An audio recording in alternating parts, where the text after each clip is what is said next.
গ্রেফতারের কয়েক ঘণ্টা আগে অজ্ঞাত কলের পর আতঙ্কে ছিলেন আকাশ মণ্ডল ওরফে ইরফান, এমন দাবি করেছেন স্বজনরা। চাঁদপুরে জাহাজের ৭ খুনের পর বড় ভাইয়ের শ্বশুরবাড়ি বাগেরহাটের চিতলমারীতে আশ্রয় নেন তিনি। নিরপেক্ষ তদন্ত চেয়েছেন এলাকাবাসীও।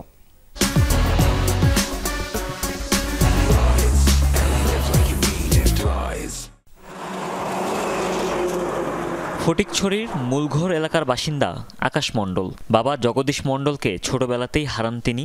মা জুনিক মণ্ডল ধর্মান্তরিত হয়ে বিয়ে করে চলে যান অন্যত্র। এরপর থেকেই জীবনযুদ্ধে নামতে হয় তাকে।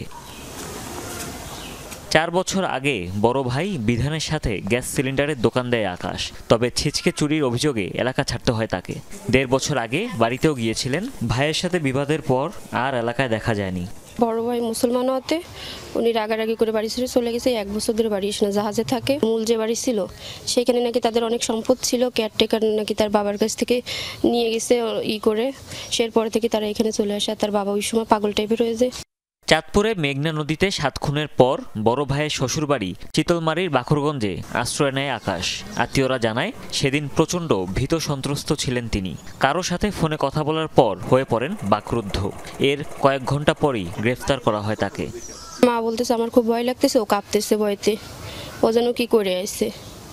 পরে ঘাটের এক কোনায় বলে ভয়তে চুপ করে বসেছিল।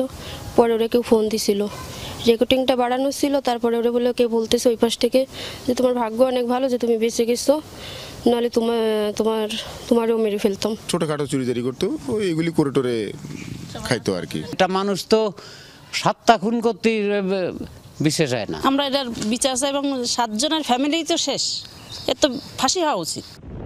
গেল ২৩ ডিসেম্বর চাঁদপুরের হাইমচরে মাঝিরচর এলাকায় এমভি আল বাখেরা জাহাজে ৭ খুনের ঘটনা ঘটে। র্যাবের দাবি, প্রাথমিক জিজ্ঞাসাবাদে হত্যার দায় স্বীকার করেছে আকাশ। পরিচয় গোপন করে ইরফান নামে জাহাজটিতে চাকরি নিয়েছিলেন তিনি। হুমায়ুন রশিদ, যমুনা নিউজ।